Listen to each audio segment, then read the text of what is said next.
अस्सलाम वालेकुम नाज़रीन, मैं आपका मेज़बान चौधरी इरफान शौकत। आज हम मौजूद हैं DHA ग्राउंड में, जो कि अकेडमी चलाते हैं मियाँ फ़याज़ साहब।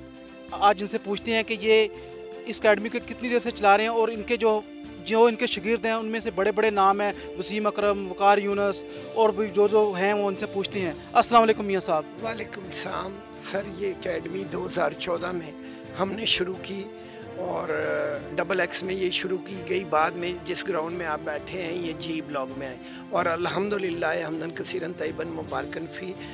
मैं ये आज आपको बात बताता हूँ कि मेरी मदर टीम से वसीम अकरम, आखिर जवेद, एजाज अहमद और साइद फजल ने 4 टीमों ने वर्ल्ड कप जीता, जो दुनिया में रिकॉर्ड है। और इस एकेडमी का जिसमें आप बैठे हुए एक और वर्ल्ड रिकॉर्ड है, Guinness book of world record. 2014 दिसंबर से लेके आज तक इसकी पेंडेमिक या किसी और वजह से ज़लज़ले या वगैरह के अलावा कभी छुट्टी नहीं हुई। ये वाहिद आउटडोर एकेडमी है जो दुनिया में 7 डेज़ अ वीक काम करती है। और पाकिस्तान की पहली अंडर-19 टीम पैको की जो हमने बनाई, उसमें हमने वसीम अकरम को सिर्फ 500 रुपये पे मुलाज़म रखा। ये थे मियाँ फ़याज़ साहब। असगर सलीमी, जनरल सेक्रेटरी मैं हूँ कायद-ए-आज़म प्रेस क्लब का। और आज हम जिस शख्सियत के साथ एक सिटिंग हमने रखी हुई है, उनका क्रिकेट के हवाले से और स्पेशली स्पोर्ट्स के हवाले से उनकी जो खिदमत है वो किसी तरह भी नज़रअंदाज नहीं किया जा सकता। इसलिए हमने सोचा कि आज कायद-ए-आज़म प्रेस क्लब की जो पूरी बॉडी है इन का इंटरव्यू करें। तो इस वक्त हमारे साथ मियाँ फ़याज़ साहब भी मौजूद है। आज चूँकि अब्दुल कादर की पहली बरसी भी है, मैं चाहूँगा कि वो चूँकि लेग स्पिन के बादशाह थे, जादूगर बॉलर थे, और चूँकि मियाँ फ़याज़ साहब उनके बहुत करीबी दोस्त थे। और जब मैं भी अब्दुल कादर के पास जाया करता था तो मियाँ फ़याज़ का बहुत ज़्यादा रेफरेंस दिया करते थे। आज अब्दुल कादर के हवाले से भी पूछते हैं कि मियाँ फ़याज़ साहब की कादर साहब के साथ जब मुलाकात होती थी, कौन कौन सी वो बातें करते थे और क्या क्या सोचते थे, और जो इस मुल्क की क्रिकेट की बेहतरी के लिए क्या क्या आइडियाज़ दिया करते थे। तो आइए मियाँ फ़याज़ साहब से बात करते हैं। जी मियाँ साहब, चूँकि वो आपके बहुत अच्छे दोस्त थे, बहुत आपका तज़किरा भी करते थे, ज़िक्र भी करते थे, और बड़ा एहतराम के साथ जो है ना वो उनके जो करीबी दोस्त हैं उनमें आपका शुमार होता था। कुछ आप चाहेंगे कि अब्दुल कादर की जो शख्सियत है उनके हवाले से बताना चाहें, बतौर जो क्रिकेटर हैं उनके हवाले से कोई बात करें, उनकी जो ज़िंदगी के कोई दिलचस्प वाक़यात अगर आप हमारे जो व्यूवर्स हैं उनके साथ शेयर करना चाहें। देखिए, मैं उनके बारे में क्या कहूँगा।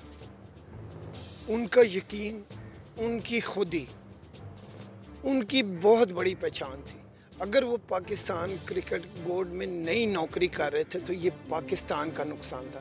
मैंने शेन वॉर्न से लेके तो दुनिया के जितने लेग स्पिनर आए उनको उनकी कदर ऐसे करते देखा है। ये ऐसे ही कहते हैं कि गोरे कदर करना नहीं चाहते। शेन वॉर्न जब उनसे टाइम लेके उनके घर आया तो उन्होंने शेन वॉर्न को कहा, मैं बताऊं तुम मुझसे क्या पूछने आए, ना तुम जैसी लेग ब्रेक किसी ने की है और ना तुम जैसी लेग ब्रेक आइंदा कोई करेगा। तुम मुझसे गुगली सीखने आए हो और अपने होटल में जाओ और ऊपर गेंद फेंको, जब तुम्हारे रिस्ट में दर्द आ जाए समझो गुगली होगी। अगले दिन उसने अब आकिब जावेद को कज़ाफ़ी स्टेडियम में गुगली पे बोल्ड कर दिया। और दुनिया के बहुत कम लोग ये बात जानते हैं कि अमेरिका के एक अखबार ने मिलीनियम के 1000 प्लेयर इकट्ठे किए, जिसमें वाहिद अब्दुल कादर पाकिस्तानी था, क्योंकि उन्होंने 1876 से जब से लेग ब्रेक हो रही थी उसमें नया रंग भर दिया। और वो एक ऐसा इंसान था जिसको अजायब घर में रखने के काबिल था, और वो ऐसा था जैसे पिस्ते से मगज़ निकलता है। मेरा ख़्याल है उनके नाम में इतना बड़ा हुनर छुपा हुआ था, क्योंकि उनके वालिद साहब सैयद कदीम अल्लाह ताला का एक ऐसा नाम है जिसका तज़किरा अव्वल भी है, आखिर भी है, बाकी भी है, ज़ाती भी है। और उन्होंने अब्दुल कादर चुना और उन्होंने जो चाहा अचीव कर लिया। वो इस ज़िंदगी में हर एक राह है खराज तलब। वो खुश नसीब था, सलीके से मर गया। मुझे बहुत ग्रेस और मान है उनका। आज भी तस्वीर उनकी DHA एकेडमी के बाहर लगी हुई है। तो कि मैं उनसे सीखने वालों में शामिल था। मैं और मेरा एक ऐसा दोस्त चला गया, क्योंकि वो उर्दू में कुरान पे बहुत अबू रखते थे। उन्हें काफ़ी दफ़ा पढ़ा। हमारी उर्दू पंजाबी में बहुत बहस होती थी। कुरान मजीद पंजाबी में हुआ, उसमें मेरा भी बहुत बड़ा शेर था। तो मेरा एक ऐसा दोस्त चला गया जिसके साथ हम कुरान मजीद डिस्कस किया करते थे। पंजाबी में मैं कुरान में आपको बिस्मिल्लाह सुना देता हूँ। कर शुरू अल्लाह दे ना तो बूहे मेहर दे खुल जान सारे, उस रहम करन वाले दी पई रहमत आप पुकारे। कुल्लो वल्ला आख दे तू अल्लाह कल्ला ना कुछ खावे पीवे ना उदा कोई धी ना पुत वही रब सदावे। तो हमारी कुरान पे बड़ी आला महफिलें हुआ करती थी। वो बाज़ बातें ऐसी नहीं की जा सकती क्योंकि वो बड़े बड़े अजीब सवाल कर दिया करते थे, क्योंकि हमने कुरान से तख्लीक तस्दीक करने छोड़ दिए, इसलिए वो मैं बातों को आम महफिल में नहीं कर सकता। मैं कम से कम ये बात करूँगा, अब्दुल कादिर की ज़िंदगी में मैंने उनको हमेशा बावजू पाया। 5 वक़्त नमाज़ पंजगाना वो अदा करते थे और वो कभी भी किसी फ़िरके और मसाइल में पड़े बगैर उम्मत मुसलमा के बहुत बड़े दाई थे। मैं उनको सलूट करता हूँ हमेशा। मियाँ साहब, अब्दुल कादिर बहुत बड़ा क्रिकेट की दुनिया में नाम, बड़े बड़े उनके शागिर्द इमरान ताहिर से लेकर और बड़े बड़े जो हैं उनके पास आते रहे हैं, सारा जो जिक्र भी होता रहा। 4 बेटे हैं अब्दुल कादिर के, चारों क्रिकेट उन्होंने स्टार्ट की, लेकिन उस लेवल पे नहीं जा सके जो जिस लेवल पे अब्दुल कादिर खुद थे। क्या समझते हैं कि क्या वजह है कि जो उनके बेटे हैं उनकी तरह नाम नहीं पैदा कर सके? क्या समझते हैं? देखिए, मेरे लिए ना ये बड़े दुख और कर्ब की बात है, क्योंकि और पत्थर से भी गुगली कर सकते, उसे गेंद की ज़रूरत नहीं थी। Genius doesn't come through the system, he violate the system. ये जाली वाली गुगली उस्मान कादर के पास है, लेकिन इसकी शर्त है गुलामी से निजात, यकीन के साथ काम करना और हार्ड वर्क में छुपा हुआ अल्लाह के सामने एब्सोल्यूट। जब हम अल्लाह अकबर कहते हैं तो एब्सोल्यूट सरेंडर कर देते हैं अल्लाह के सामने और अपनी नाक रगड़ते हैं और सजदे में जाते हैं सुभान रब्बी अल्लाह, तो फिर वो बरकत डाल देता है। शायद अब्दुल कादिर के सजदों में और इनके सजदों में फ़र्क। अच्छा, इस पे आपने एक दफ़ा मशवरा भी दिया था कि आपका नाम अब्दुल कादिर, कादर का बंदा, ठीक है। आप इस हवाले से कुछ मशवरे भी दिया करते थे कि आपके जो बेटों की नाकामी की वजह क्या है, वो कुछ हमारे जो व्यूवर हैं उनके साथ शेयर करना चाहेंगे आप? सर, ये जैसे अब्दुल रज़ाक है, रज़ाक का बंदा, अल्लाह कोई नहीं रख सकता नाम, इसी तरह अल्लाह के जितने नाम हैं उसके साथ अब्दुल लगाया जाए। और कुरान से मैं बात कर रहा हूँ कि कुरान में ना दूसरे नामों से मत पुकारा करें। मसलन अब्दुल रफ़ीक रख लेते हैं, उसे फ़ीका पुकारना शुरू कर दें, ये बड़ी गलत है। करीम रख लेते हैं, अब्दुल करीम रख लेते हैं, उसको कुछ और कहना शुरू कर दें। तो अल्लाह के अब्दुल कादिर को अब्दुल कादिर ही कहा गया और उनके बेटों के साथ क्योंकि अब्दुल का नाम नहीं था, मैं समझता हूँ ये उनकी नाकामी का बहुत बड़ा सबब है। ये नाम जो है एक ऐसी चीज़ है जो मेरा ख्याल है क्योंकि सर अब्दुल कादिर रहमतुल्लाह अलैह के वालिद मोहतरम, क्योंकि सैयद कदीम मस्जिद इमाम मस्जिद थे और लोगों को कुरान पढ़ाया करते, उन्होंने कुरान से नाम रखे। तो अब्दुल कादिर भाईजान ने शायद वो मुतासर होके वो नाम जो अब्दुल कादिर था कादिर, उसको किसी और से मुंसलिक कर दिया। वैसे भी कादिर मेरी तस्बीह में शामिल है, तो मैं रोज़ाना अब्दुल कादिर साहब को रोज़ाना पुकारता हूँ, रोज़ाना उनसे मुलाकात करता। अच्छा मियाँ साहब, एक वक्त था कि पाकिस्तान का जो स्पिन का शोबा है उस पर बड़ा पीक थी, अरूज था, ठीक है। आप समझ लें कि पाकिस्तान एक बानी था स्पिन बॉलिंग के शोबे में, उसमें कादिर साहब का भी बड़ा रोल था। लेकिन ये जो शोबा है दिन ब दिन गिरता जा रहा है, तबाही की तरफ है, इसकी वजह क्या आप समझते हैं? सर, आपने बहुत बड़ा सवाल कर दिया और इतना बड़ा सवाल कर दिया। मेरे लाहौर में या पीसीबी के लिए काम न करने की ये बहुत बड़ी बात। देखिए, गुरु को स्पिन करना नहीं आता, वो स्पिन बॉलिंग का कोचिंग मैनुअल कैसे बना सकते हैं? पाकिस्तान में 10 फर्स्ट क्लास टीमों के पास 12 लेफ्ट आर्म स्पिनर होते थे, 12 ऑफ स्पिनर होते थे, 4 के करीब लेग स्पिनर होते थे और हर टीम के पास फास्ट बॉलर मौजूद थे। उन्होंने पाकिस्तान की स्पिन बॉलिंग को ख़त्म करने के लिए बॉब वोल्मर से लेके गोरे कोच आए, वसीम अकरम साहब इंडिया में काम कर रहे थे, उन्हें पाकिस्तानी कोई कबूल ही नहीं था, उन्होंने गोरे कोचेज़ मंगवाए। फिर उसके बाद फिर और गोरे यार जिनको स्पिन बॉलिंग नहीं आती थी उन्होंने। आज इमाद वसीम को देखे, उसका पाँव फाइन लेग की तरफ जाता है तो उसका आर्मर ही होएगा यार, उसका ब्रेक कहाँ से होएगा? उन्होंने पिवट ही चेंज कर दी। जब वो पिवट चेंज कर दी तो मुझे एक बात बताएं, अब्दुल कादिर 80s में आया और वो आज तक स्पिन बॉलिंग चली, तो वो आखिर उनका ख़ात्मा गोरों ने कर दिया और वो इस अपने मकसद में इंतहाई कामयाब हो गए कि आज पाकिस्तान में कोई लेफ्ट आर्म स्पिनर मौजूद नहीं है, कोई ऑफ स्पिनर अच्छा मौजूद नहीं है। अगर वो शादाब खान को इम्प्रूव नहीं किया जा सकता, यासिर शाह रोज़ बरोज़ उसकी ग्राफ गिरता जा रहा है, तो गोरों को कभी लेग स्पिन बॉलिंग खेलनी नहीं आई, अब कुछ थोड़ी सी उनको स्पिन बॉलिंग खेलनी आ रही है क्योंकि वो दुनिया में मुख्तलिफ लीगों में खेल रहे हैं, तो शायद उससे उनकी लेकिन जब तक ये गोरे कोचेज आप नहीं हटाएंगे आपकी स्पिन बॉलिंग ठीक नहीं हो सकती। जो उस्ताद ही ठीक नहीं है यार, जिनकी ग्रिप अपर जॉइंट की है, आईसीसी की ग्रिप अपर जॉइंट की है, और जितने भी वर्ल्ड क्लास बॉलर हैं वो मिडल जॉइंट से बॉल करते हैं।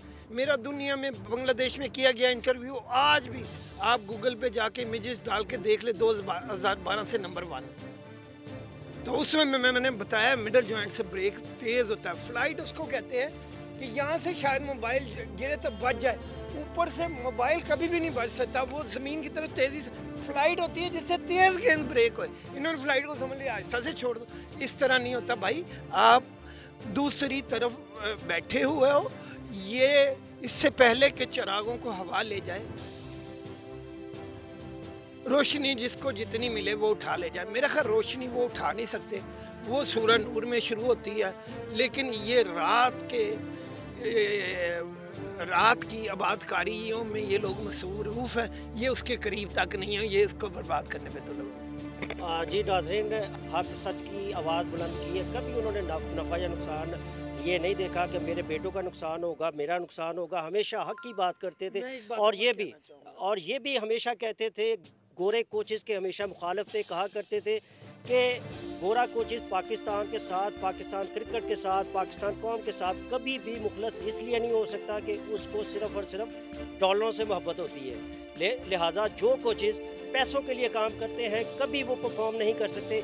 आज आप देख लें कि जो कोचेस की एक पूरी टीम है, 1 करोड़ रुपये से उस मुल्क में जहाँ पे गुर्बत, बेरोज़गारी, महंगाई अरूज पर है, और जो पढ़े लिखे नौजवान हैं, PhD हैं, वो डिग्रियां हाथों में लिए दर बदर की ठोकरें खा रहे हैं। हमारा जो कोचिंग पैनल है वो एक माह में तकरीबन 1 करोड़ रुपये से ज़्यादा ले रहा है। मिसबाहुल हक 32 लाख रुपए से ज़्यादा रकम ले रहा है। अभी टीम इंग्लैंड से होके आई है, इसको बदतरीन शिकस्त का सामना करना पड़ा है। क्यों? वजह इसकी सिर्फ यही है कि जो कोचेज़ हैं उनका भी सिर्फ और सिर्फ मकसद यही है कि किसी तरह पैसा कमाया जाए, और जब वो मकसद सिर्फ पैसा होगा तो नताइज क्यों निकलेंगे।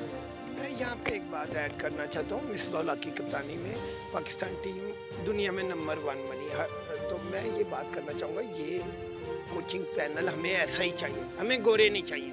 लेकिन जो खराबी गोरों ने पिछले 15 साल में की है उसको दूर करने के लिए टाइम। दूसरा, अल्लाह ताला कुरान मजीद में फरमाते हैं कि जिसकी जान नेक फरिश्ते निकालने आते हैं उसे उसी वक्त जन्नत की खुशखबरी सुना दी। तो अब्दुल कादिर साहब की जब डेथ हुई और एक दिन उनकी डेड बॉडी अस्पताल में रखी गई, तो मैंने उनका चेहरा देखा एक दिन के बाद। यकीन करें, मुझे मेरा ये यकीन है और मैं इस पे यकीन रखता हूँ कि उनकी जान नेक फरिश्ते लेने आए थे, वो आज भी जन्नत में मौजूद हैं, और हम उनके बुलंद दर्जात के लिए दुआ गो हैं। अगर आपने क्रिकेट को बचाना है तो 22 कप्तान गवर्नमेंट कॉलेज ने पाकिस्तान क्रिकेट टीम को दिए। गवर्नमेंट कॉलेज की टीम रंग गई, वो खा गया अख्तर मुमताज़ भाट। उसने MM कॉलेज की टीम बनाई, 25 प्लेयर रख लिए, फिर अब पंजाब कॉलेज की बनाई 35 प्लेयर, तो वो वैसे किस तरह बटेंगे। मिंटो पार्क जो कि क्रिकेट की नर्सरी थी उसको बर्बाद कर दिया गया। क्रिकेट बोर्ड क्या बात कर रहा है सवाए बर्बादी के। सबसे पहले ये इदारे ऐसे कॉलेज जहाँ ग्राउंडें हैं कॉलेज की, ये क्रिकेट और क्लब क्रिकेट तो बहाल करें जिसकी वजह से क्रिकेट दोबारा शुरू होगी। और इसके बजाय अल्लाह तल्लों पे पैसे शुरू करने के लिए हर क्लब को एक इलेक्ट्रिक रूलर दे दे कि स्पाइक्स के बगैर बॉलिंग अलाउ नहीं है, तब फास्ट बॉलर पंजाब से निकलेगा। पेशावर और उधर से निकला, वरना हर वक्त पंजाब से 2-3 फास्ट बॉलर मौजूद हुआ करते थे। तो वो क्योंकि वो क्रिकेट की ग्राउंडों को बेचते हैं, वो स्पाइक से नहीं पहनने देते कि पिच ख़राब हो जाए। तो आप हर ग्राउंड जिसको दें इलेक्ट्रिक रूलर दें, उसे कहें भाई लड़का स्पाइक्स पहन के बॉलिंग करेगा, तब हमारे पास फास्ट बॉलर दोबारा वापस आ जाएंगे और वो ज़्यादा देर के लिए खेलने के काबिल होंगे। खुदा का वास्ता क्रिकेट में से वेट ट्रेनिंग ख़त्म कर दी जाए जो मिसल को हार्ड बनाती है और इन फास्ट बॉलों के लिए वो जहर है। Thank you. जी नाज़रीन, अब हमारे जो क्लब के सदर हैं, कायदे आज़म प्रेस क्लब के सदर इरफान शौकत साहब, इनसे कहेंगे कि वो मियाँ फयाज साहब से मज़ीद तजर्बे से वादा करवाया। हम इनका बहुत शुक्रगुजार हैं कि ये इन्होंने हमें इतना अपना कीमती टाइम दिया। आखिर में इनसे अब ये पूछेंगे कि ये हमारे सूर्य TV के लिए भी कोई पैगाम दें। देखिए जी, मैं तो एक ही बात कहता हूँ, तू है सूरज तुझे मालूम कहाँ रात का दुख, मेरे घर में उतर के देख ज़रा शाम के बाद, और सुबह सादिक मतलूब है किससे मांगूं, तुम तो भोले हो चरागों से बहल जाओगे।